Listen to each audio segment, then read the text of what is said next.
topic of data sovereignty is an important one, and as we begin a new commission, the framing of the discussion around Europe's digital future will have many facets. The digital part of our economy is growing. Every part of our economy is becoming digital in its own way. And so the topic of data sovereignty and the discussions around it, we'll find tonight, I think there's probably multiple facets to it. But it's an important discussion to have. And so we're very pleased that you were able to join us this evening. I'm going to turn it over to Brian Mcguire, who is going to lead tonight's discussion. And I'd like to thank you again for being here and look forward to an interesting evening. Thank you, John. Thank you. Good evening to all of you. Thanks so much, John, the Microsoft team, for organizing this evening. Just some housekeeping before we start. Of course, you can just put your mobile phones on silent, but please tweet away as you please. And if you use the hashtag EA Debates for your active EA Debates as well. Let me introduce you to our panel this evening. Beside me is Maria Ratuvirta. She's the Director of Unit, the Data Business at the Finnish Ministry of Transport and Communications. Very welcome. Beside Maria is Christian Gutman. He's the Vice President of Global Head of Artificial Intelligence and Data Science at the Tieto Corporation. You may hear his Australian accent come out slightly this evening as well. And beside Christian, we have Mira Petra Kumpula-Natri, who's an MEP, Finnish MEP, a member of the ITER Committee at the European Parliament. Mira Petra has to go a little earlier this evening. We have some unfolding drama in Finland, so we're going to focus a little bit more on her comments to begin with. And beside her is Alexander de Strel. He's a professor at University of Namur and Joint Academic Director at the Centre on Regulation in Europe. Welcome to all of you, and thank you for your time this evening. We have a huge topic, and we don't want to go too broad in this, but we want to get along the main themes. I think it's useful to define what we're talking about in terms of data sovereignty, but before we do that, I want to hear just your key messages, 60 seconds each, just to kick off. Maria. Yes, I think my title tells what I'm standing for, so I'm a director of the data business units. My only task is to make business out of data.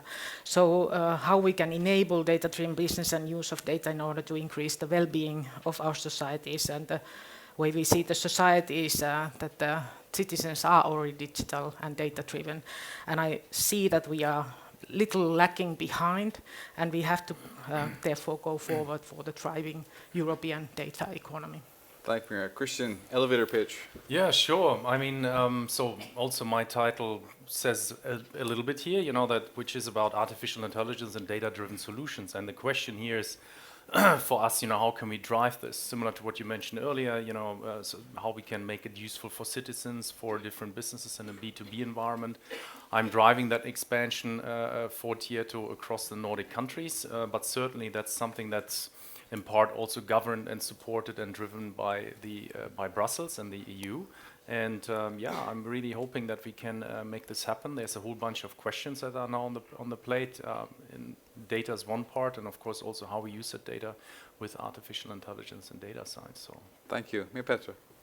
As a MEP, I represent citizens, so it comes, of course, for the hopes for the future.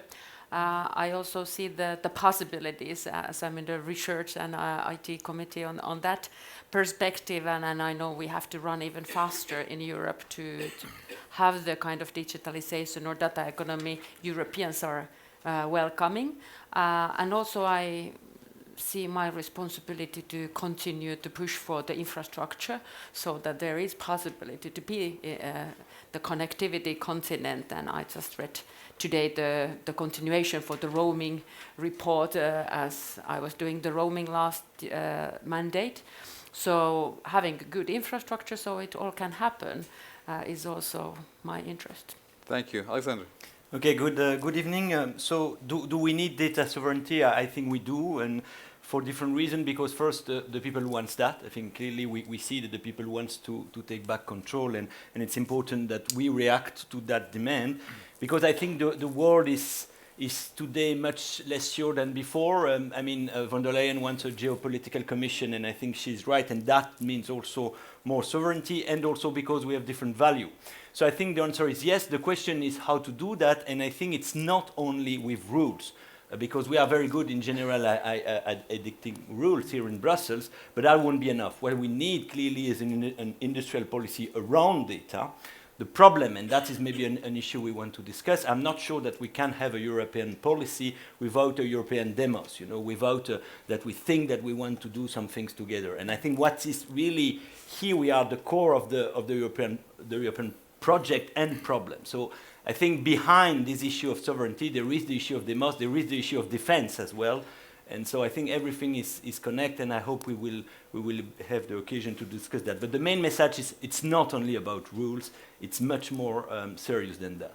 So just to continue, what is data sovereignty from your perspective? Data sovereignty is, I think, it's the way that Europe can, in a way, the value that the Europeans have, which are different than the one that you have in China or in the US, can be defended.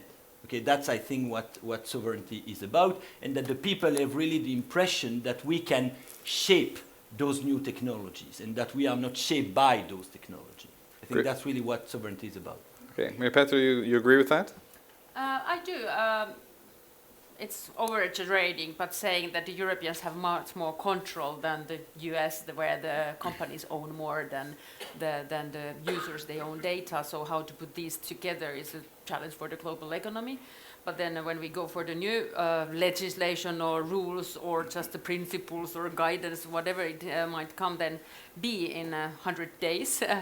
So the idea must have been that we feel that the Europeans need to have the kind of my data concept or idea, at least, that they have a knowledge, if not full control, how the data is used and also where the data will be developed and used to what direction. So transparency is also a good start for the understanding. Okay, Christian, is having full control a good policy when it comes to data sovereignty? Does that benefit people? Yeah, so I was just wanting to extend a little bit Yeah. the thinking of what that means, and I think it's not just that you have full control over it, but also the obligation, opportunity to do a lot with that data. So not just on an individual level, but that you look at well, what do you do with that option?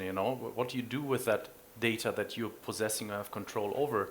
And I think that is something that we need to think about. And some of the other questions that I think we will be reflecting on here on the panel is, well, do we have the possibilities and the capabilities in Europe to do something with that data? Because there isn't so much use in owning data if you can't actually exploit the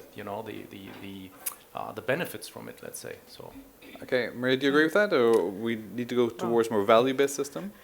Well, I see that there is different layers even in the EU discussion on sovereignty. So there's the personal, there's the company, there's the national, and then there's the EU-wide sovereignty. And everybody is talking from their cultural background and fearing different things. But we should maybe focus on enabling.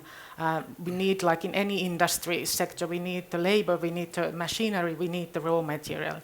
And the data is the raw material for data economy. And we see that we have to foster the reusability and access to data. We, of course, want that the companies, the personal data holders have a say in how the data is used, but we have to go forward in a little more categorizing what we are aiming towards. And we don't want to be the continent only for the raw material, but then for advanced businesses. Yes. Can you own data in any real way anymore, or is it so fractured that we're beginning to have a new concept of what data is? You work a lot on AI, Christian. Are we changing the model of how we understand data? So the question was, can we even control data, Yeah. right? As an individual or as a company, or? Well, I mean, I'm just reflecting a little bit also practically about the GDPR, which was introduced a few years ago, and I'm thinking all the time, to some extent, it hasn't been as effective as it was intended. Because think of each of us, right? We probably have hundreds of accounts across like hotel chains and airlines and you name it, right? And e-com markets. So with that in mind, right, I wouldn't be able to write you down the list of all the companies today that I've legitimately given the right to access my data, right? So what does that say about controlling your data? I think on a practical aspect, no. I think by and large, most of us have no control over their data because we don't have any dashboard that shows us like an email inbox, you know. These are like the different companies that have access to our data. And so that would be in part, for me, defining what it means to have control. You know, and that's not to say that you have to have that control.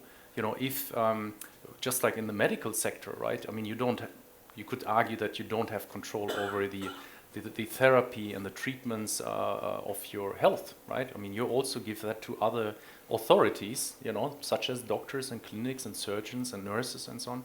So the question is, might you want to have this full control, you know, what does it mean exactly? But that's just some quick reflection. So the answer is probably from that perspective, not quite.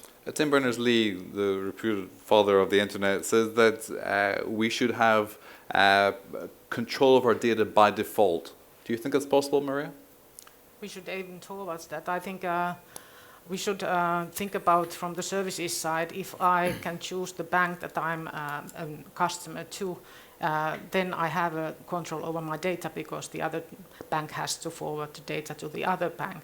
If I'm a company, can I choose the bookkeeping company for my services? If the data follows, then I have a say on that. So it depends on how we make the GDPR functionable, empowering people to really use it as a tool to make better services from themselves. And we should maybe look more on the user perspective, companies and individuals. Christian? Maybe just a very quick reflection. I mean, I was working at the British Telecom many moons ago, and 25 years ago, 30 years ago, they already introduced essentially a service that most of us have in our mind, that you have a sort of subscription service where you say, well, I have complete control of your data, so you have your base, it's like a wallet with your money, right? It's a wallet with your data, and then you subscribe to different services. You give it to a bank, right? And then you say, well, but tomorrow I don't want to have it at the bank anymore, so you unsubscribe, right? So these types of concepts have been around for decades, you know, very well established, but they never made it really to the light, you know. We were talking earlier about the value of health data, for example, and being able to share data. As responsible citizens, should we be sharing data as a matter of condition of our citizenship in the modern age to improve society, to give better services, to improve efficiency, to protect our environment? Maybe better. For the medical research, of Well, course. in general, the medical research is one example, but Yeah, but yeah, because the separate data doesn't have any value. Yes. That I know mine and you know your nose, so there's no planning, no research, no nothing. But then when it's like encrypted so that it is massive for example, the data on medical, it is good. But then also it's kind of understanding also that if your insurance is blocked, why it's blocked, and if there is like some algorithms that show it and you don't have an idea, and you can never challenge anybody because it's just the algorithms designed by someone, you don't have a clue why and how, so then there is not responsibility from the insurance company side. So this is the concrete level where we have difficulties, and then whether it should be some kind of regulation how the data could be used. And then the more and more it blunders, but then comes back to the individual. If you have only the medical research, it doesn't come back for the individual then. But when it comes to back as limiting your rights, then we face this kind of question that who's then responsible opening it. Alexander, you deal a lot with regulations, your thing. Do we need to innovate more or regulate more? Both, maybe, or that's in a way a link. But I think we should maybe take a step back and see, I mean, what data is about and why data is so important today. And I was trying to think about that, and I think I see two characterizations of data which I think can lead us to what a good regulation could be. One is that is the infrastructure for innovation. That is what the OECD is saying. And so data is really the basis of every innovation today. And this is why probably if you want to create a kind of innovation level playing field, you know, that everybody should be at the same level to innovate, some data sharing, even from private data, should be imposed. So that's the first characterization, data for infrastructure for innovation, which leads to some data sharing. The other characterization of data is data for surveillance, and that's what Zuboff is saying in her book, or data for influence. And that is leading us to think that we need more transparency. So I fully agree that the GDPR as it is implemented today, not the law as such, but its implementation is badly implemented, because clearly if you want to be in control of your data, first you need to have more transparency. So this kind of dashboard, this is probably something you need. And then those kind of data intermediaries. We will see if those kind of industry of data intermediaries, which deal with your data for you, like a broker, maybe that will be a test of the success of the GDPR. But I really think, in a nutshell, that you need to push for data sharing to push innovation, and you need to be sure that the individual have control of their data for the surveillance aspect. And both may be in tension, but are not incompatible. Is it in the government's interest to permit a broad range of control for the citizen? It depends on which government, obviously, probably not all. But if you are a democratic government who are working for your citizen, I think that there should be not too much tension between the government interest and the citizen interest. But I perfectly understand that maybe in some other party of the world they have a different value. And this is why our sovereignty is so important. Because, maybe the Chinese have a different vision, and that's fine. We should not impose our value to them, but we should, but I think anyway, I'm not sure that we still have the power to do it. But we should not also have their value imposed to us, because their platform will rule our environment. Just in case you didn't notice, yesterday there was a story about the Chinese government requiring all new mobile phone purchases to be conducted with a facial recognition scan as well from January. I'm sure some European governments would love that as well. Maria, last week you were discussing about almost like a checklist for how we move forward with this. Can you explain a little bit about that for us? Well, yes, during the presidency we have prepared these principles for human-centric, thriving and balanced data economy. They include 6 principles: access, share, act, trust, innovate and learn. And they are the key elements how we can build the European value-based thriving data economy. And we see it also for politicians and for companies as a checklist. Is this providing for the robust data utilization? And I think the biggest concern at the EU level is that half of the companies are not at all thinking about data. So we need to lift the discussions to the upper levels of the companies. Okay, Petra's got to go in a few minutes, so just want to continue on this theme as well. What more needs to be done that the Finnish presidency has laid out the platform for? And do you think it's realistic that we can achieve a human-centric approach to this, or is this wishful thinking? What is not mentioned yet is that there is many different kinds of data. We easily end up to talking kind of your personal data, and then their GDPR and how well it's functioning. Does it need e-privacy somewhat to be concluded? And then there is like a lot of other data which could then improve our society. And then I think there we need more motivation. There was a study in Finland that how much companies used cloud services, and then that not at all so much that they should and could. And then the reason is maybe it's more difficult to meet the requirements of the GDPR, which is only actually for the personal data. And they are not using the cloud services for the machine data or other kind of data either. So that's why I think that we have to keep the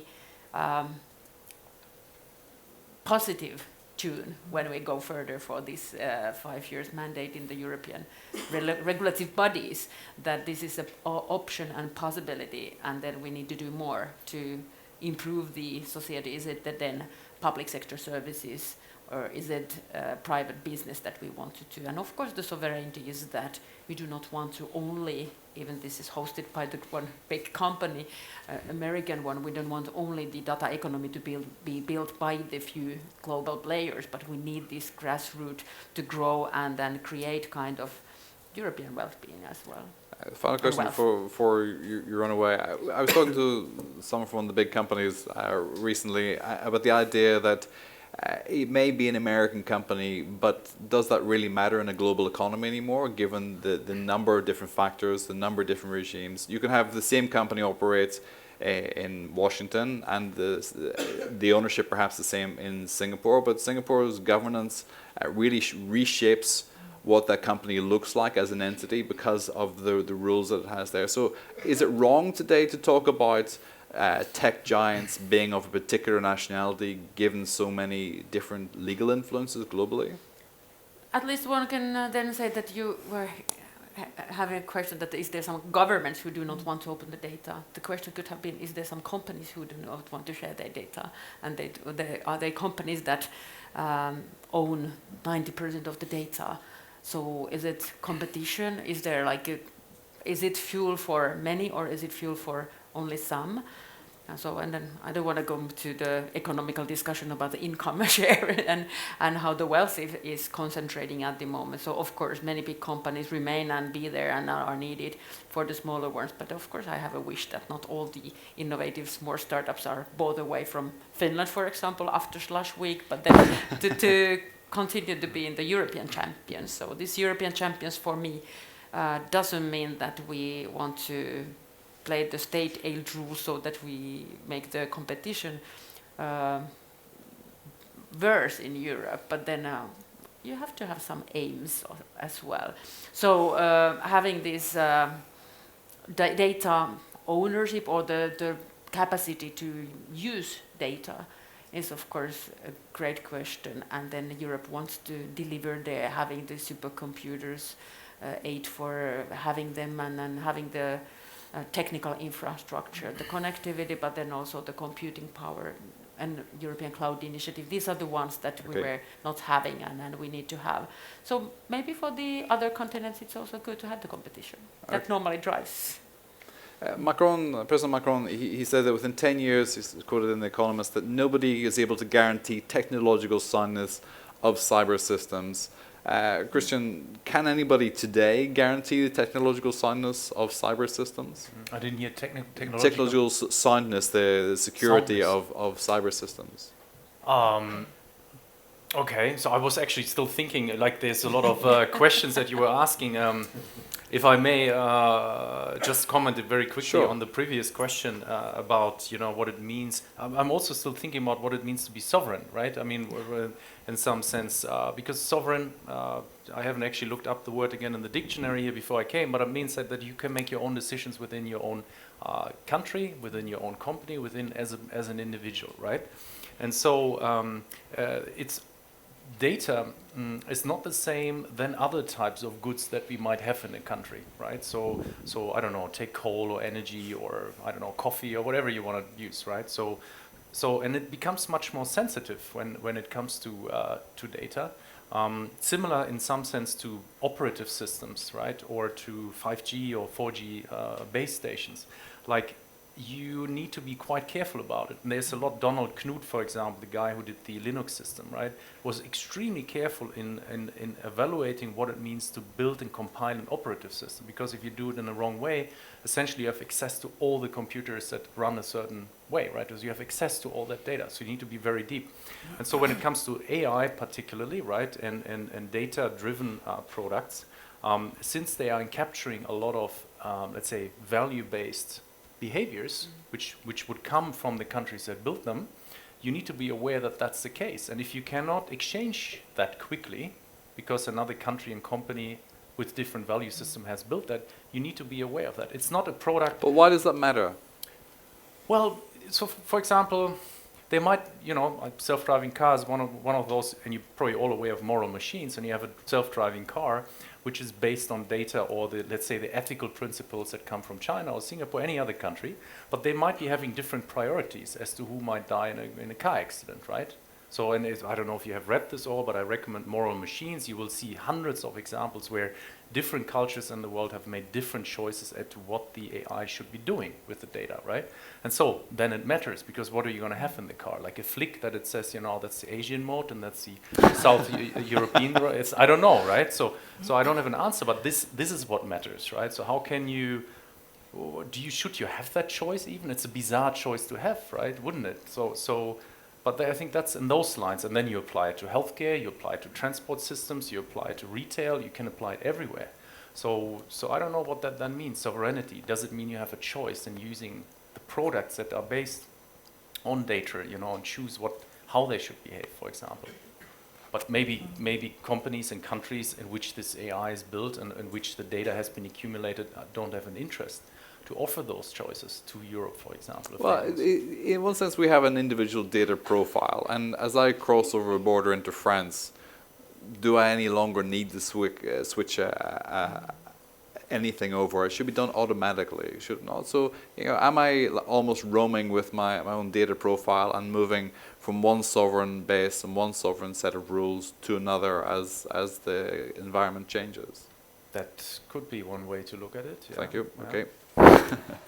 Thank you so much. You must run off to some urgent Finnish business, which I'm sure we can read about later on Google or Bing. Thank you. Do you want to move over here, Alexander? Just move a step over. We're going to take some questions from you in just a moment, by the way. So, What for you? let's talk about trade.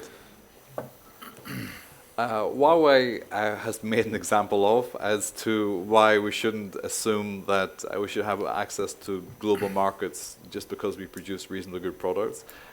Google got slightly upset because it wasn't able to provide some services to Huawei as Android service as well. And are we at risk of a trade tech war now, Maria? Not really my competence. Yeah. Not the competence of the President of the United States either. Well, on the securing something, I think not to put all eggs in the same basket is very reasonable advice to any decade, any technology. Even the cars are still unsafe, and we have tried to 50 years figure out how to make the basic transport safe for all. So there are aspects, and then there are other aspects. Okay, thanks for that. Yeah, Alexander, trade war, are we at risk of a trade war, an iron tech curtain? It's very difficult to predict. Again, this is not also my expertise, and in any way, those kind of trade war are extremely difficult to predict. But it is clear that they are more possible than, let's say, 10 years ago or 20 years ago. I mean, clearly the multilateral world that we used to know is collapsing. I mean, we could see there was a paper on The Economist this week about the appellate body of the WTO, which is not renewed. So, I mean, I think we have to, so the probability of those kind of things is increasing quite a lot. And this is why I think sovereignty, now, of course, it's also a very French concept, so I am coming from France. There is a very interesting report by the French Senate on the digital sovereignty, by the way. And, but I think in those contexts, yes, I mean, the best thing is to prepare for the worst. And so I think Europe should not be naive, really, and ask probably be a little bit too much, because Europe is based on this kind of, is the child of this multilateral system, And I think the big challenge for us today, and I think this is why von der Leyen is calling his commission a geopolitical commission, is that, I mean, things have changed. And this is a big challenge for Europe because we were built on multilateralism. This is a multilateral system on its own, Europe. And we have to move from a multilateral system, I would think, to something much more integrated, which can defend its interest. And you were asking why? Because the values are different. I mean, the values are different. And we see that with free speech. I mean, clearly, US has a very different way of looking at free speech, and therefore they allow political ad, which to me, as a European or some kind of European, I think is a bit shocking to allow political ad. But I understand that from the point of view of an American, this is perfectly okay, and from the point of view of China, it depends what kind of political ad it is. But if it is not the Communist Party, I suppose that won't work. So you see, value matters, and we have different values. So this is why sovereignty to me is so important. Christian, you work in quite a large company. You're dealing with clients globally. Are you concerned about the possibility of a trade war? Yeah, a few thoughts came through my head. So it would actually be interesting how such a trade war would look like, right? Because trade wars today are based on some real products and commodities in some sense. But the interesting bit, and I said that several times before, and I have these discussions with fair few colleagues around the world, last time at the MIT. But you know, the value of data is not clear at the time of transaction, right? So that's an interesting thing to just think about a little bit. When you go out, I've made this example today several times. My colleagues are in the audience. I had to listen to this like 3 times. But you go out, you buy a coffee, right? And you put the €2 on the table and you get the coffee. And you know at the time of transaction how much that's worth. But with value, and there's big blockers at the moment in the EU and globally, well, many big companies are told, data is the new oil. So, you know, and then there are these type of situations where you might want to exchange data, but you don't know how much it is worth. Or maybe you know in 3 years' time how much it is worth. Or only when you get it, and then you do a lot of analysis on it, and you actually start using it for something, you realize, oh, that's worthless, or it's worth like 10 billion euro or something, right? So what does that mean? How can you have a trade war on a commodity, let's say, whose value you don't know at the time of, let's say, trading? That will be an interesting situation. So that's one consideration. And so if there is a trade war, which, by the way, what one would also want to analyze, so what are the conditions today under which trade wars are happening, right? It's like breakdowns of regulations and a whole bunch of discussions among big players and companies in the world. But I think the extra layer that makes things a little bit more challenging is that the economy around data and AI will actually have some very underlying different principles under which this all will be unfolding, and that's something we are not used to. So if there's a trade war, it will have formats that we couldn't even imagine exactly how that would take place. So the first now of valuing data as well, are we getting to the stage where we do commoditize data and give it a value, and not necessarily in an individual increment, but we bundle together packets of data with a certain nominal value as well? I don't see why that's not possible. If you look at currency exchange, if you look at gold markets, those things by themselves intrinsically have zero value. It's the price we put on them.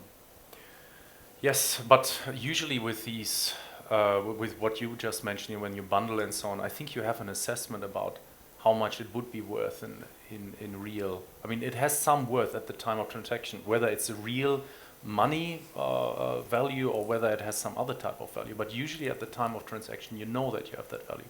Whereas with data, and it's just one example, I know a company that does a lot of filters, a large company that does filters. They supply these filters to car manufacturers, right? And then for them to know if the filters are working well, they would like to have the data back, right? To see, well, can we improve something?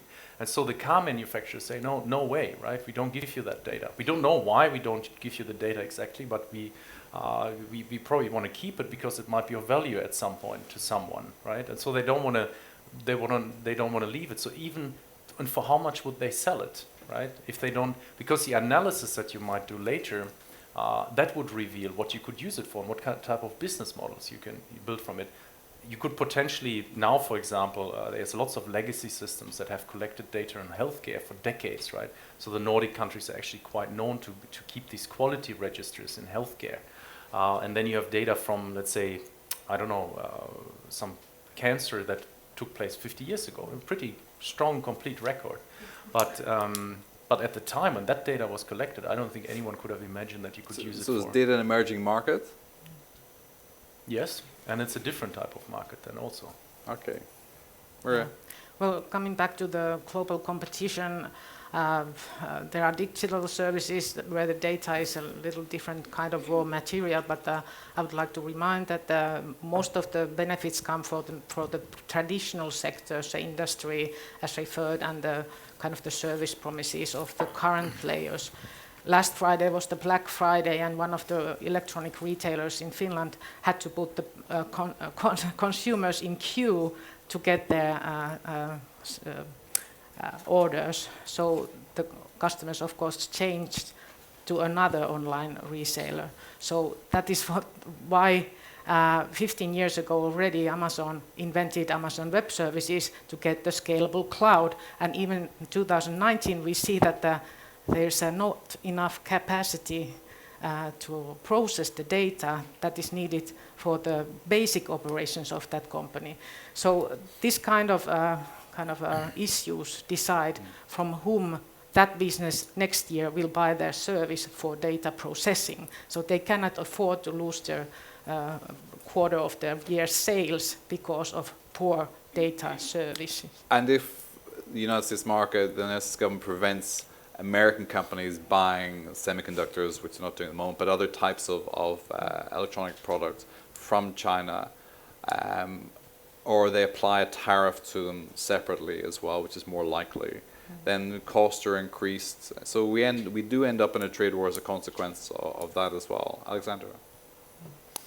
As I say, I'm not really a specialist of trade, so yes, of course there is clearly a short-term cost, but maybe there is a long-term benefit because you develop your own industry. You know, what is interesting is why in China you have another search engine, because they closed their market to Google, you know. So yes, of course, they had a short-term cost. I don't say that it's good to do that. I'm just looking at the world as it evolved, and I see that the trust is decreasing, and I regret it, but that's a fact. And I also note that by closing your market or by putting some, as the U.S. administration now is doing against some Chinese product, that is creating clearly a short-term cost for some. But maybe that will have a long-term benefit for those. Maybe, I don't know. But I mean, clearly, I think the issue of the search engine is interesting, because we were not here being able to develop another search engine, while there was been some tentative to do it, and they failed completely. Even Microsoft, to some extent, with all the resource it has, was not able to compete with Google, and maybe this is an issue of data. That's at least what they say at the beginning when they complain when they were still a complainant against Google. While I see that the market which was closed was able to develop another ecosystem.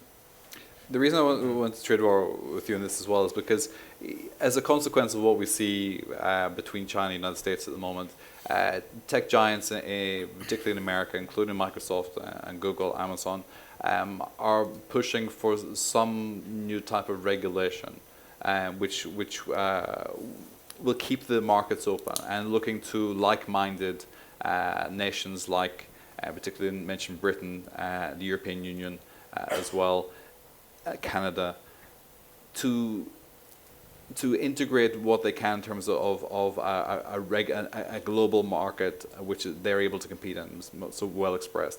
But the idea that they shouldn't permit this attrition within the market, which increased costs, because that hurts American jobs, that hurts European jobs, and isn't good in the long term. So the reorganization of the regulation, how do you see the reorganization taking place over the next sort of 5 years if America does eventually realign theoretically with Europe in opposition to China? That's a big question. Yeah, that's a difficult. I mean, there are two parts in the question. One is how we coordinate ourselves. European with the US versus China. That's one question, and that's a geopolitical question. And there is the other question of, do we need a new type of regulation in any case? Because we face much more uncertainty with which is where Eric Schmidt and this commission is looking towards, Blue Ribbon Commission is looking towards this reorganization of a new type. And I think on that second question, that's very clear. I mean, we need to change the way we do regulation because the legislator don't know exactly what is the good solution. And so we need to have, and it was interesting this morning in another conference, Viola, the Director General of DG Connect, insists a lot on that as well. We need to be, he says, and I think he's right, much more participatory in the way regulation is done. So he was giving the example of what the Commission is doing on AI now, which is to say, okay, first we had some expert proposing some principle, and then we test those principles with companies who are willing to test, and then, only then, we come with legislation.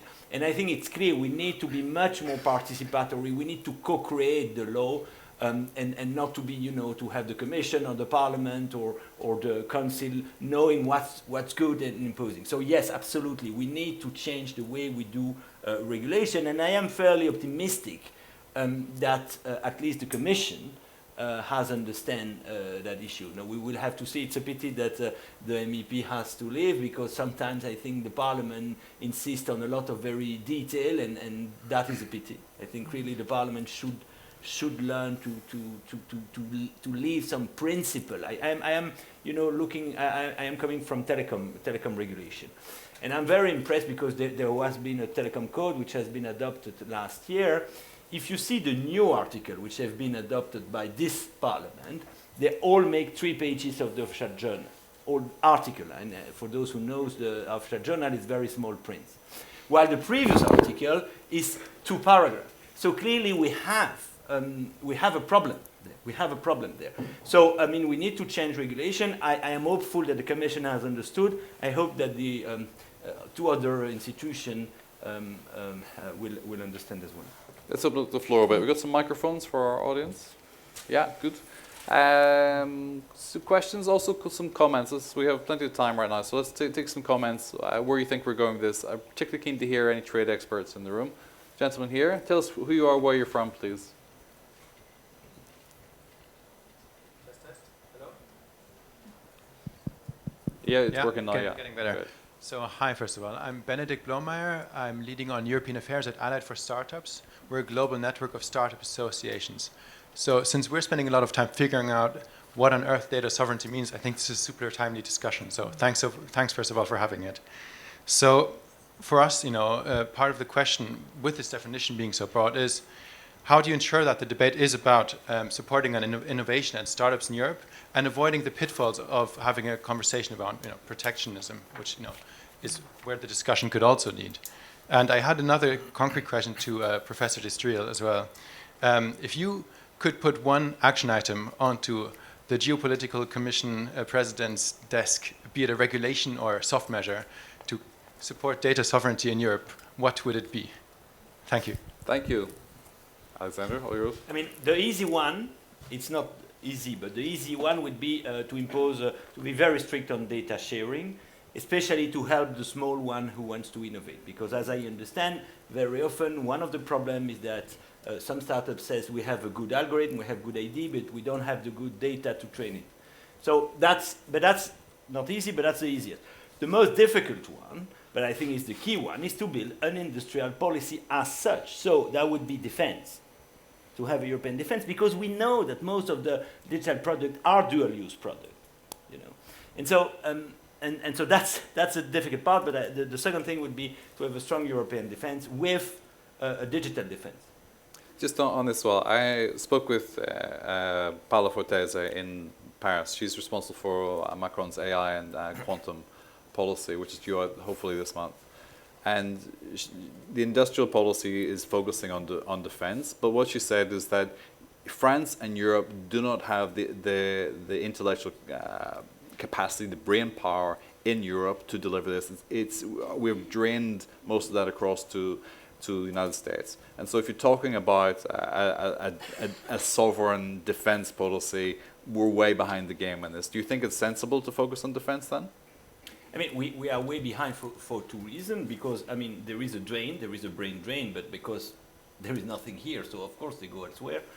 And second, because we know, but we clearly need to train more. I mean, clearly when you see the curve, we see that China is much ahead of the curve, and we have to be, because I sometimes in the debate I think that the people treat China in a bit with discontent, and I was, for instance, very struck by what Vestager says at the Parliament when he said, okay, US has the money, China has the data, and we have purpose. Like if China doesn't have purpose. I think they have a very clear purpose. It's not that they have a different purpose, but it's not that they have data and purpose. Well, maybe we have purpose, but nothing else. So I think we have to be very careful, and I think so by creating this dynamic of defense, probably we will first be sure that our brain remain here, and we will create we will trigger new trainings and so on.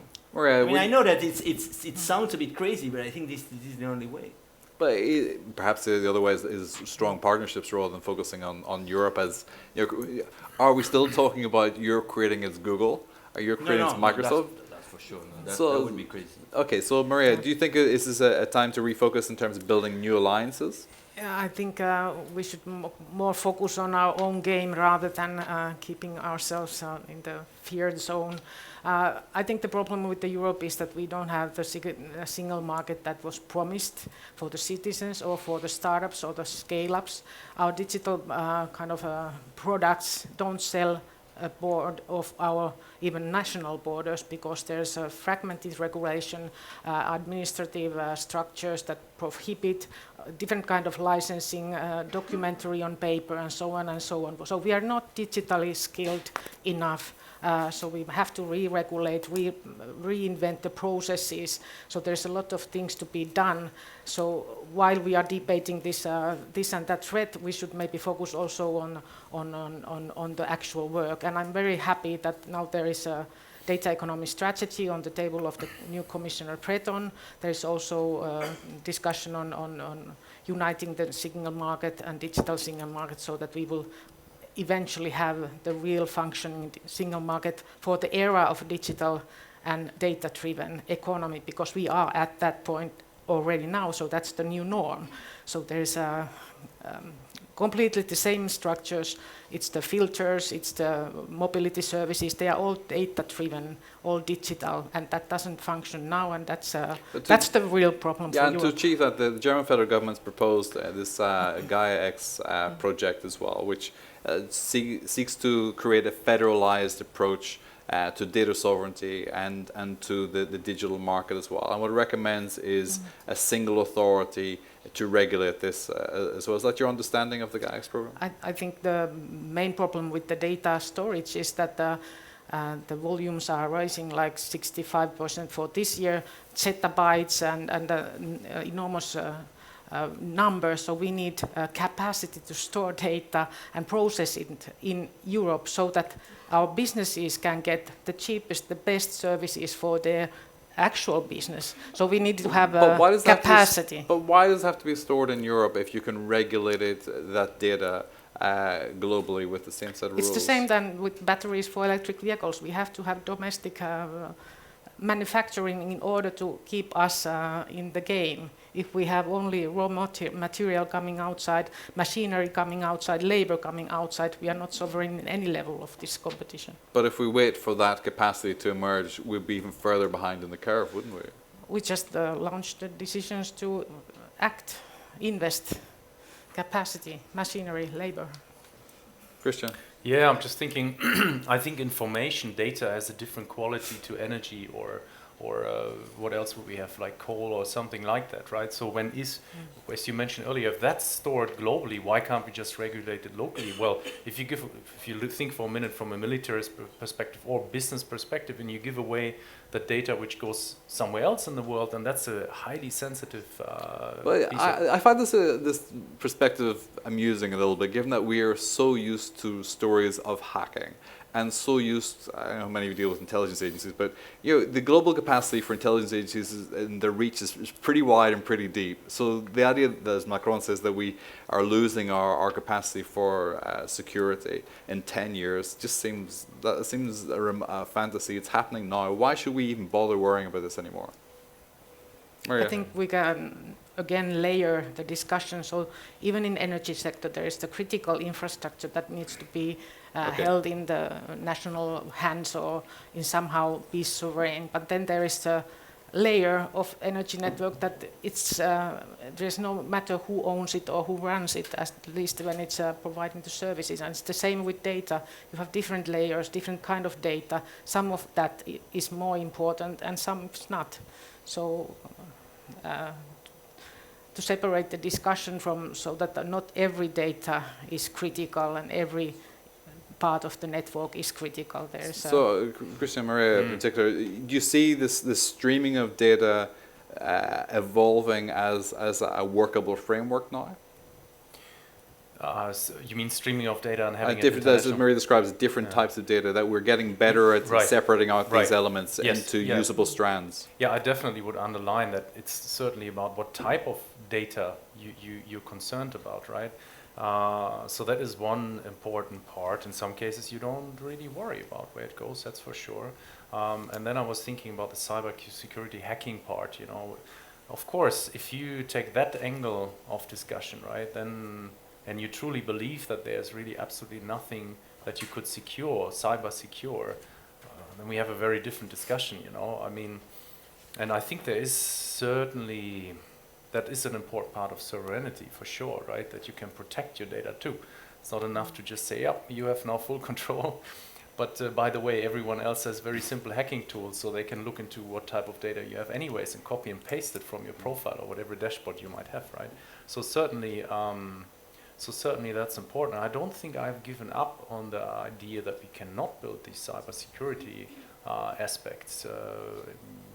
Well, it seems that the U.S. government has to some degree because they're trying to negotiate a global agreement that AI would not be used to trigger nuclear weapons. As though somehow you would decide, well, you know, the rules say we can't really set the nuclear weapons off, so we'll respect that, despite the fact we want to use nuclear weapons in the first place. You know, this balance of morality. You know, how messy is this going to be? Do we have any clarity on how we can get to a global agreement on this? Alexander? I think there is with AI there is a kind of tension between you want to have as many players as possible because you want to stimulate innovation and you know that it's diversity, and then because you realize that it can be very risky and it can lead to those kind of autonomous weapon, you want to control who has. And there is an inherent tension here. Whether do you want to have as many actors as possible to stimulate the innovation, or whether you want to have as few actors as possible because you understand. And I really don't know what is. I think every government are struggling with that tension. I tend to think that today at the stage we are, it's better to push for diversity because we are at the very, very early stage. So it's better to push for diversity. I'm ready to trade the risk of uncontrollability for diversity. Then when we will got to those kind of very dangerous application, maybe at the time it will be important to have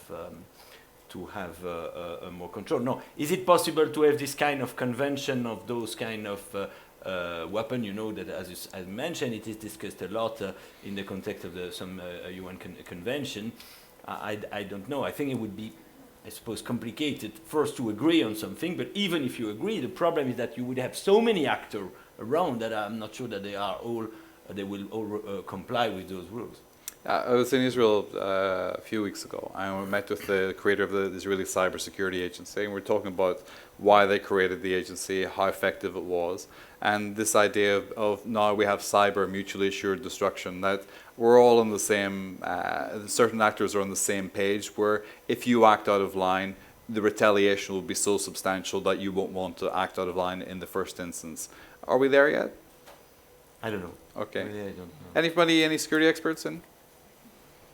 Do you want to admit to? Let's take some questions from the floor again. Comments, questions?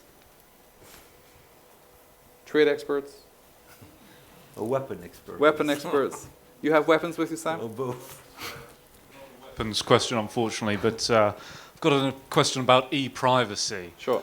How can we even talk about the concept of data sovereignty until the e-privacy rules are agreed on? Maria? Yeah, well, maybe that is the question that is put on the agenda of tomorrow's Telecom Council. So there will be a lot of experts, 28. Any comments?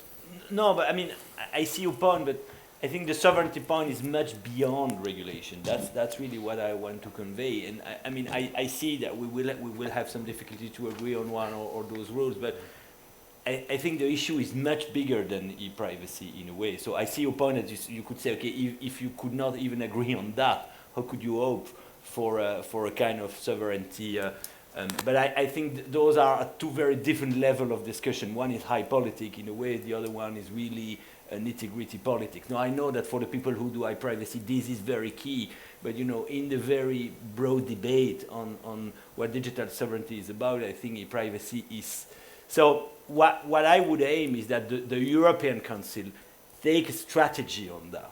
And I think that's the idea of Macron, that's probably the idea of Breton and Vestager. So I am hopeful that at least some key people are willing to push that. But that's really what we need, that we need a high politic decision to say, okay, we want Europe to take its destiny in hands on digital, and we go. And when you would have this kind of political push, maybe those kind of little file like e-privacy, I understand that it's important, but compared to the stake, I think it's not that, it's smaller, will be easier also to solve, because we will understand that we are on the same boat and that we want to go in the same direction. Mr. Vestager, we know well here. As a French compatriot, you know Breton better than most of us, I would say. So how do you think he will steer digital policy in this direction? No, I don't, I have no idea, but I am hopeful that first is at least this concept of sovereignty, I suppose he would be at ease with it because he's French. And also he's coming from the industry. So I think this is new, but this is, I suppose, a very good thing. So I don't know him at all, but I'm quite hopeful, looking at his past, that he could make the thing progressing.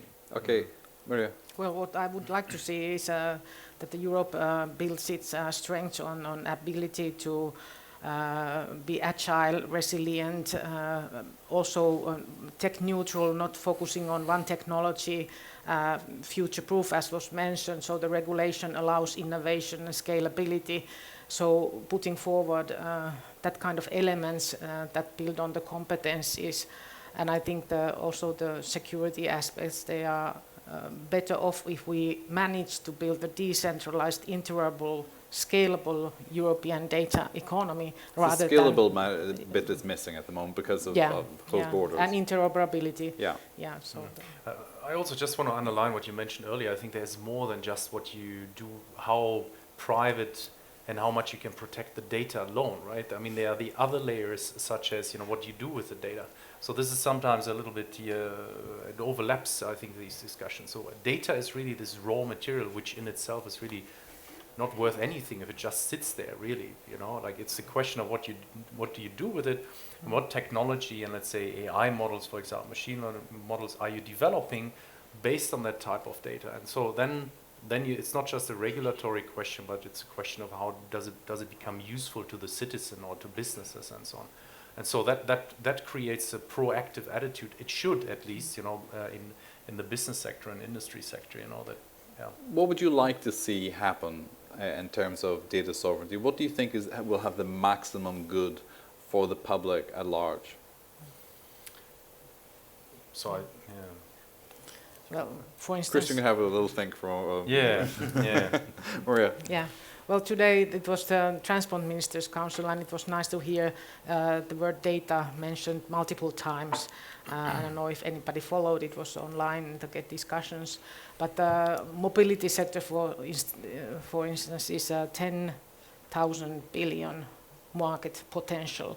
And the Commissioner was determined to propose something on the data availability and opening the ticketing for integrated European-wide mobility market. So I think that kind of concrete measures that really push opening the data benefit the citizens. Public transport is largely subsidized, so it's taxpayers' data. It's not the companies' data that are operating the public transport in the city. So we are entitled to request data to be shared for the benefit of the European citizens, and I think that kind of So should the data be shared unless there's a reason not to share it? Yeah. Okay. Christian. Yeah, I'm just thinking data is really it's still a very, so the question was really, what can we do to maximize the benefits from using data? Yeah, if you had the choice, you were setting this policy. Exactly. What do you think, this is the way we go, this is how we get the maximum benefit for society, and quickly? So I think one thing also to just highlight, data and algorithms and AIs, these are so abstract, such abstract concepts, very hard to get your head around. And so I'm just hoping that we can create more clarity. So, for example, one level more of abstraction as to how people deal with their data. I think it's not advisable or feasible to ask individuals to have control over their data or somehow manage that. I don't think that's so. It needs to be a level where you might have, as you mentioned earlier, a custodian or some entity that would look after that. So that would be from an individual perspective. From a business perspective, I would look very carefully at the models that you would have, the economic models around data. If you just speak data, so how do you make this exchange possible? Because I think we all agree, sure, you know, you have cases where you can use data and share data and combine data in any way, and then it allows better forecasts, you know, better supply chain mechanisms or forecasts and predicting melanoma, what it might be. But I think you need to create a pretty nifty economy around it. That requires a lot of brains to get that up and running. Let's put it this way: for an individual citizen who refuses to allow their data to be shared, and you talk about adding another layer on, so let's talk quantum as well. So we're adding on quantum capacity on top of what we're already doing with AI to solve the problem of cancer or cardiac disease as well. And you're in a health service where you don't share your data, but you still expect that health service to take care of you as well. Are we going to stream people according to their public services, depending on how much data they've shared?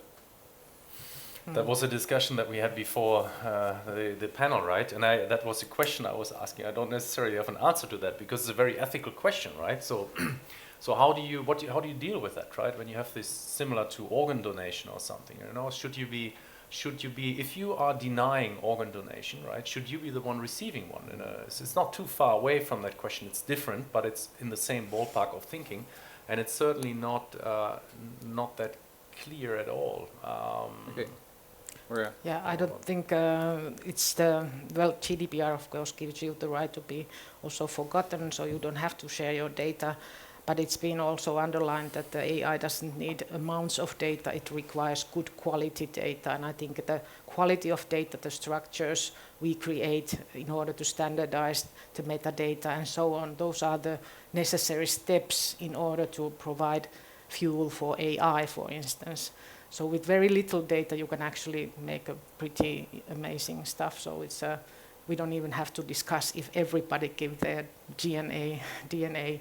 I have given mine because I have a family running a disease that is also heredited to my children. So I want to be making the new products. So it's a choice that everybody should be able to have the solution. So why is data any different from taxation then, if we bring it forward a few years, in the sense that it's the small contributions of everybody that make the taxation system work and for public services?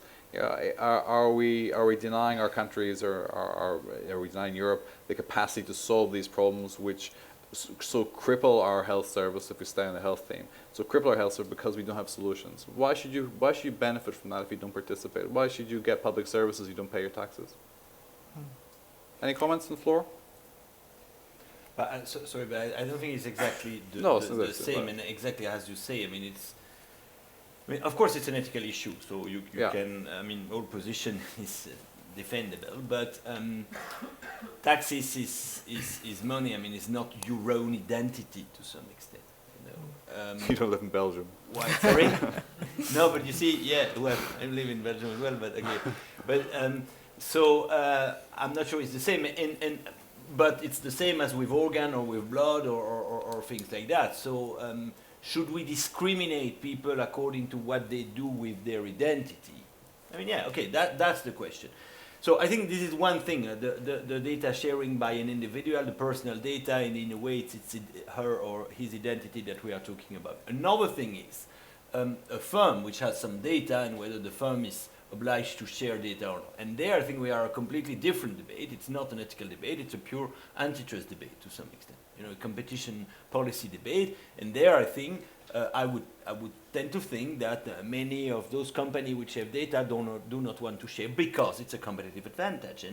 And in some cases it is justified, and they say no. In other cases, I think it's not justified. If you want to create this innovation playing field, I think you should force. But we should not confuse data sharing when we talk about the personal data of an individual and data sharing when we talk about a company which is sitting on a lot of data which they got sometimes with a lot of investment, sometimes as a byproduct of something else. Okay.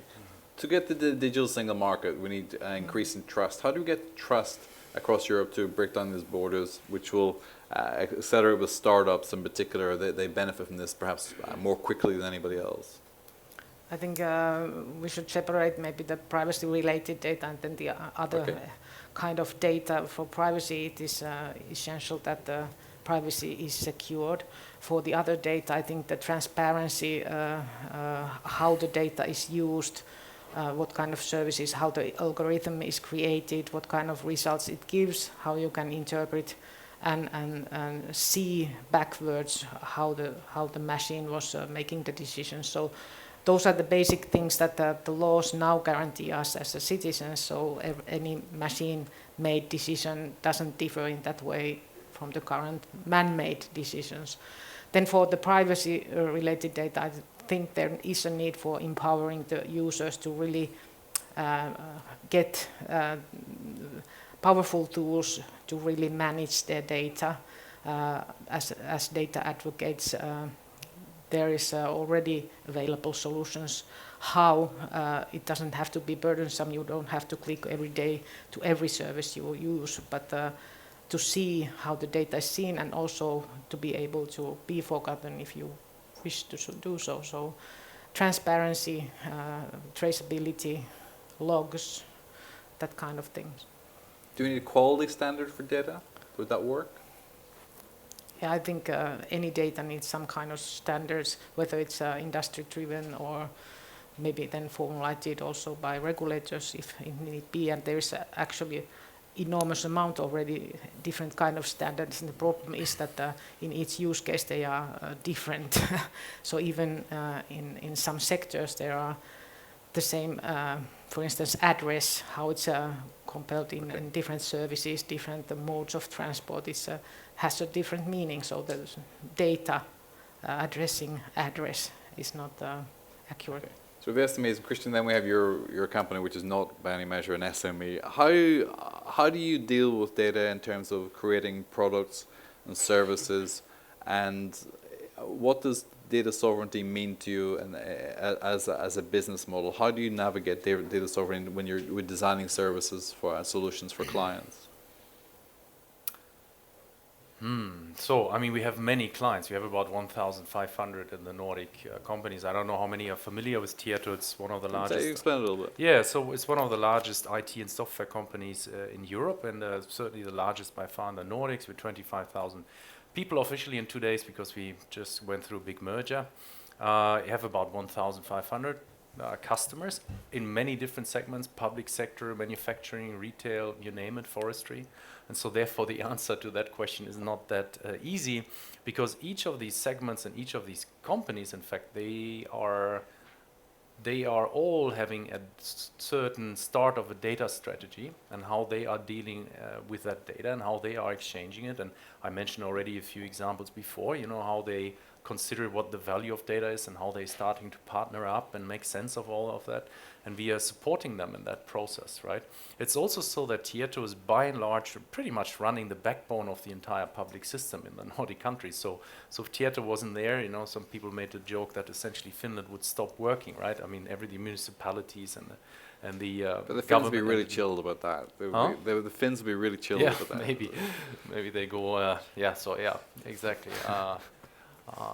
There are lots of lakes in Finland, you know. There's can go fishing and so on. But no, but I mean that's certainly very individual, and every company has its own approach, and we are supporting them in this process. And it's I think every company needs to reflect on its own sovereignty. And in fact, well, what does that mean for a company? It's really more a question of what's the business value, what's the business model that's behind dealing with that data, you know, what type of data you want to collect. That's probably the biggest questions they have. And that's the point, isn't it, is that you have so many different sectors, so many different perspectives on how this data can be categorized, that in the end, does it come down to the individual, that we're back to talking about a decentralized web, which is focused on the rights of the individual, and data sovereignty, like democracy, is ultimately in the hand of the voter or the citizen? Well, yes and no, because we know that the value in the data, and as you say, I mean, we never know what is the value of the data when you get the data, because it depends very much of the application. So in a way, its value will change a lot depending of what you use the data for. but also you have a lot of economies of scope in the data. So I mean, individually the data don't mean much, and so the value is very little, you know. So this is why I think the collective aspect is so important, and this is why the idea of decentralizing everything and focusing on the individual only is a bit mistaken. And this is why I think this is something the GDPR completely missed, because the GDPR, remember, is based on an old directive of 95, so before big data and before AI, the AI as we know it today. So I think this collective aspect is completely missed in the GDPR. And when you say, okay, so it should be completely decentralized, completely up to the individual, I think you missed that. So I think it's not enough to take an individual dimension of the issue of data. So how do we get to a system which functions for Christians, diverse clients? Are we able to create a new paradigm, a new framework which is capable of governing so many different uses and rebundling of data? Because essentially when you change one data, the use of the data from one thing to another, you may actually change the definition of it as well. Yeah. The definition of what? The definition of the data. It stops becoming one. It stops becoming one element and changes to something else, like an atom. If it binds to something else, a molecule binds to something else. But this is why I think the concept of personal data versus non-personal data is meaningless. And in fact, 3 weeks ago, I was at a conference where the head of the privacy regulator in Belgium says, no, everything is personal data. Now, of course, he's the head of the privacy regulator, so he has an interest to say that. But still, I mean, I think there is some truth in that. So yes, I think it's much more important to focus on what you do with the data instead of to focusing on what is the nature of the data you're analyzing with. Okay, so that's the first thing. The second thing around the different business models and the different clients and so on, this is why you need, in fact, very broad regulation, if you need regulation, on the principle, and then you have to adapt for each business case. But you cannot regulate each business case as such. I think that would be foolish. And so that is coming back to what we say before in the new way of doing regulation. One is participatory, the other one is principle-based. Maria and Christian, sorry. Yes, I fully agree that we need the horizontal principles, and there's the one draft or one already discussed framework for that. And then you need the use case, maybe soft law measures, COC's code of conducts for the businesses to share data. But I think the one key element also is that we get a competitive, functioning market for also the service providers, and also tough competition for companies like Tieto, so that there is a possibility for the businesses to choose from whom they buy the services. And I think in that the control of the data and the APIs that the company kind of provides the data, that is essential to have in the hands of the businesses that really are making the decisions on who is providing the services. So keeping the kind of the control of the horse to the rider. Okay, good analogy. Christian? Yeah, I'm just thinking a little bit more about this, when we talk about crude oil, or a liter of crude oil, let's say, or a kilo of grain or something, right? No matter where you start pushing it around in the system, the value will remain about the same. You know what to do with that potentially, right? If you figure out how you, but as you pointed out before, with data, it changes its nature, like as you pushing it around. So I cannot quite see how you can universal, let's say, regulation or frameworks that would work for all the 1,500 customers at all, because the data will change from one environment to next. You can start connecting it to the weather data, let's say. So you have transport industries and you have trucks that travel through a city, right?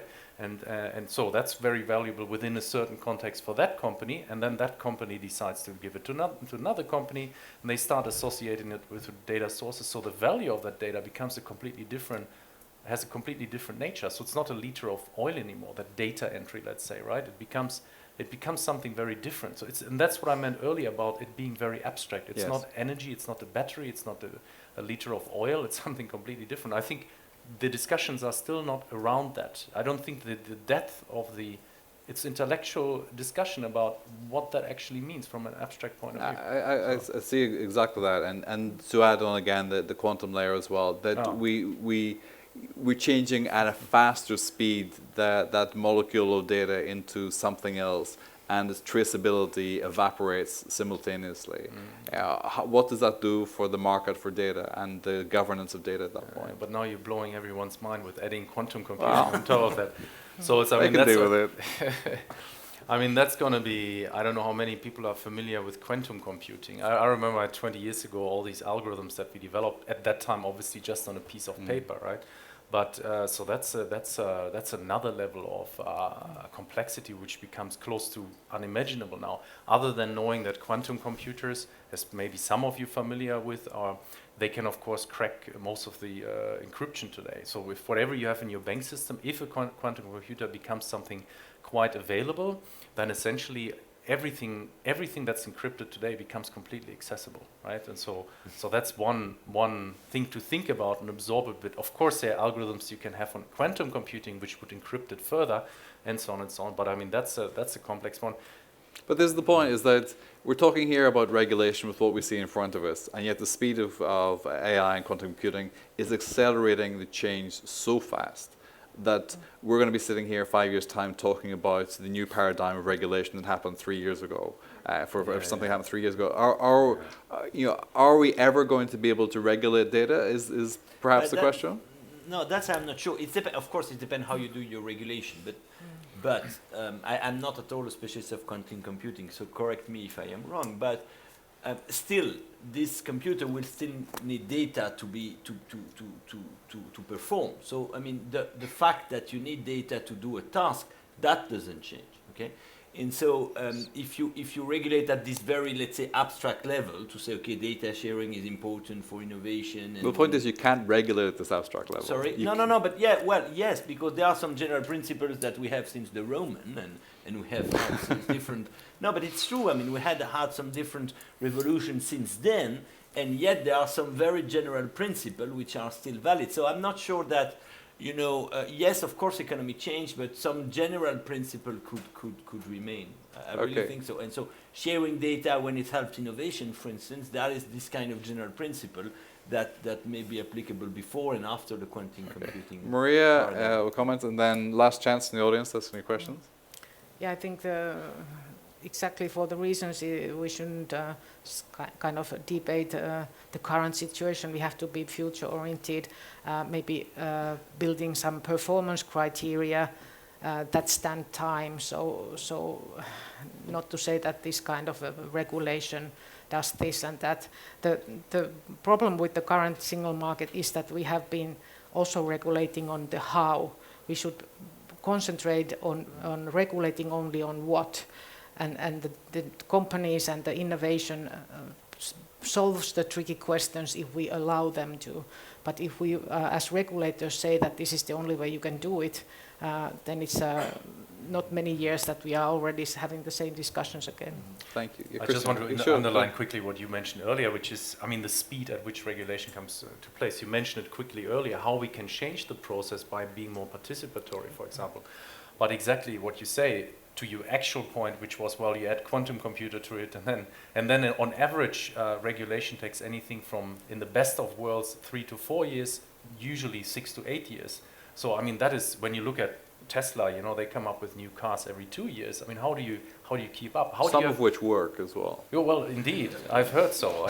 Yeah. So, but the question is, I mean, it's almost like the question. Is there such? I don't know if anyone investigated that, but real-time regulation, that'd be something, right? I mean, like in the moment. Somebody in this room is really thinking, how do we do real-time regulation? Yeah, right. Technology comes out, and then you more or less immediately have something. Perhaps another AI is creating that real-time regulation, right? In order to at least have a starting point of dealing with it rather than waiting for 8 years. But so, I think we have to be careful, because I mean the quickest way to do regulation is to abolish democracy.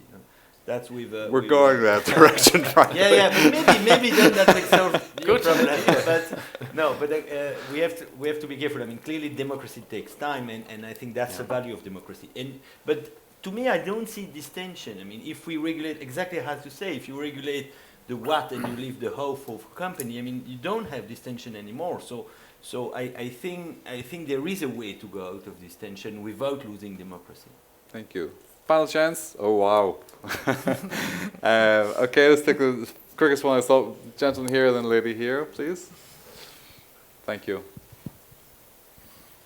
Good evening. My name is Jussi Mäkinen, coming from Technology Industries of Finland, and as we have realized that there are different dimensions to different data, and therefore the concept of data sovereignty is rather vague.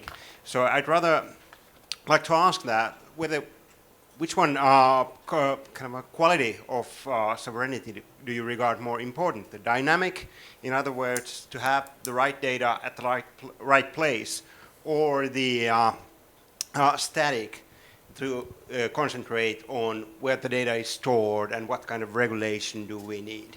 Thank you. Good question. Anyone want to take that? Alexander, you'd love to take that.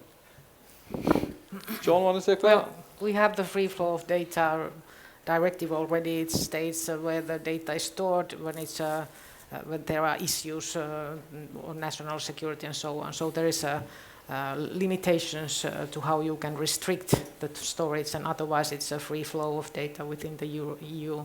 And I would say that that pretty much covers also the trade policy aspect. But then, of course, for the services, there is no use of data that is not timely or not accurate. So the data has to be reusable at the moment. It is valuable. If the time passed, my tire punctured already, I don't do nothing with the data saying 2 minutes ago you had a problem. So it's a question of every data has a certain limit of expiry. Thank you. Good. Okay. No, but I mean, I think the question is very good. It can be both, huh? But that's the maximalist view of sovereignty. I personally think the dynamic aspect is probably the most interesting and the most agile. Yeah, you were mentioning. So I think it's much more important that the data is at the right place at the right moment. Now, I may see some situation where we want that the data remain in Europe and is not elsewhere because we don't know what happened. I think that should be extreme situation, because clearly by doing that, this has a big cost. We have to recognize that this has a cost. But as I said before, I mean, maybe we have to be ready in some extreme case to pay that cost, because that immediate cost, because the cost of the future may be much higher. So this is the thing. But I would tend to think that the first version, the dynamic one, is probably the one that we should prefer. Okay, thank you. Lady here, a question also? We have a microphone for you. Carolina Lorenzo, Mediaset.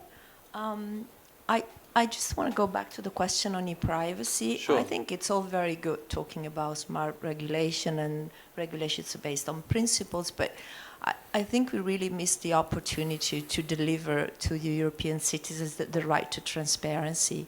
And I work for a company which is, traditional broadcasting, and we also have a data lake. But we are fully compliant not only with the GDPR, but with the Italian national regulation, which is extremely finicky. So what we do is we build a business out of trust. We are a trusted brand, and we only want to do business with the data that our viewers know that they're giving up, and they know what we're using those data for. But then there's the problem of transparency that could have been addressed with the privacy regulation. So if my users give me their data, and they know what other parties are in business with me, or if you open up, say, any other publisher, open up the privacy policy of the Financial Times, it's pretty clear what you're taking, right? What you're giving. But then the problem is third-party cookies and the murky business that is done behind our backs. And I think, personal data is in the European Charter of Fundamental Rights, which is enshrined in our Constitution. And it's something that, if we want to do business in Europe, we've got that in our DNA. So I think it's too bad. Data can, as you said, we have quantum computing, we can do wonderful things, but how can we make sure that that will not be tilted towards greed? Because just like in Wall Street, you know, in principle, finance is good, but then if you allow greed to come in, it's the same thing in the data economy. The same things happen. So, to give you a concrete example, if I have third-party cookies in my digital properties, and they look at what kind of viewers look at the catch-up talk shows where Salvini is in there, and if that data I'm unaware of, but it gets sold to Cambridge Analytica and it gets sold to Russia, I'm no longer in control. And I think that we're not doing a good service to European citizens until we get this strengthened out. And it could have been strengthened out with an instrument like the privacy regulation. So maybe we'll start from scratch, but I think we have an opportunity to deliver transparency, and transparency also means good business and good democracies. Point very nicely made, thank you. Any other final questions, gentlemen here? Any others? One here also. Okay, 2 of those questions, panel can respond, and then we're going to close. Gentleman here, and then lady over here. Thank you. Thank you, Giacomo. Okay, just tell us who you are, where you're from, quick comment. Oh, hi, I'm Travis, I'm from America. I'm sure everyone can hear that from my accent. And my question will be a little American-centric, sorry. You're talking about you wanted to commodify data, and I was curious, first of all, your opinion on, for example, Andrew Yang's plan on putting a value-added taxation on data and then redistributing that to the citizens as a universal basic income, or if you had an alternative option that maybe hasn't been discussed yet. No, well, our empowering the citizens or the users is based on the Nordic My Data model, which is already expanded to a global community. So it's based on much on the ability to advise the machine on what kind of data I'm willing to share in a bundles. So it's not on saying that there is a one way of doing it. It's more like you are entitled to your personal kind of a management of your data. So each individual has the right to also set the level of the privacy they wish to take. And I think that's how the modern society also functions in non-machine kind of words. You have your curtains open completely, you don't have curtains, you even use the toilet without the door closed. So there is a different kind of people, and there's a different kind of ways they want to address the privacy, and I think empowering the citizens, then they can have a say on that. Okay. Anybody else in this? Did Andrew Yang, I'm vaguely familiar with the policy initiative, but did he identify just taxing tech companies or individual streams of data? It was more targeted at tech companies. Yeah. Each time data is sold, he puts a value-added tax on the data sold in the transaction, and then redistributes that back to the citizens as universal basic income. Thank you. We should have more time on that. Thank you, Travis. And over here, last question. Just tell us who you are, where you're from, please. Thank you. Eline Chivo from the Center for Data Innovation. Maria, I think to the question of Brian, data should be shared unless there is a reason not to share it. I believe you said yes, but a reason, what kind of reasons could that be? And I'm going to try to be quick, but in Ursula von der Leyen's speech last week, a lot of things didn't go unnoticed, like the data strategy for the EU. One thing that might have gone unnoticed was what she said about the protection of a person's digital identity being the overriding priority. And I know that we talk about surveillance when it comes to big tech companies, but we can also talk about surveillance when it comes to governments. And I know what she said in that speech could give goosebumps to people who have lived under certain types of regimes not such a long time ago. Speaking about what sovereignty means for European member states, there may be diverging voices, and it will be hard to make us all move forward in the same direction. Thank you very much, by the way, for an interesting discussion. Thank you. Final comments? You respond to that or something else in closing? Maria first. This is available online. There's an onion model on data sharing. We see that it should be open data by default, and the companies should have a kind of policy on what data they are not opening, and a good founding for that. For other data, you can always get an agreement with. So it's a kind of a mindset thinking for the open. We already have the open public data and so on. So Okay. to start with that. Raphael, can you get a copy, a link for this? And you can get the link from your active Twitter feed if you go to EA Debates sometime this evening, maybe, or tomorrow. Okay, thank you. And Christian, final comment? Some ending remarks. So I was still thinking about the last comment that you made about building the trust with the companies that are using your data. I think there's something to that too, because there's actually today already so many industries which are by no means completely transparent, but we sort of trust them. I mean, I'm thinking personally, I'm very particular about the food, where that is from. I'm looking at the ingredients list, right? But I challenge anyone here in the audience too to find out where these ingredients are from, for example. I've often no clue if it's EU, non-EU or something. I mean, I'm thinking of many other industries which, you know, they build, I'm buying brands now where I can trust as much as possible that the ingredients are from where they are, because they go through a pretty rigorous process and so on. But you know, it's a brand question, it's a trust question into the brand and the company, and you as an individual will never be able to find out exactly how data might always be used, similar to never knowing where all the ingredients are from when you go to the best restaurant in town in Brussels and so on. So I think it's a big question around trust and brand that you're building too. It's just something I'm throwing in. I'm not suggesting it's a final solution. No, thank you. Alexander, last word? Yeah, I think with the last question, I think we have two fundamental issues. One is about, as you say, will we agree on the common concept of sovereignty? And I think this is the big question for this Europe we have today. I hope we will, because otherwise maybe we will have less Europe or no Europe at all at some point. And your question about you know, because you said, I mean, we have to rethink a lot of things with data, and clearly taxation and labor. Is data the new labor? Some are putting, like Glenwell and others. I mean, this is clearly the big question, and I think we are at the very beginning of, but it as you say, I mean, it needs us to rethink completely, in fact, the role of the state in the data economy, I think. Excellent point to finish on. Thank you so much to our panelists for an excellent discussion this evening.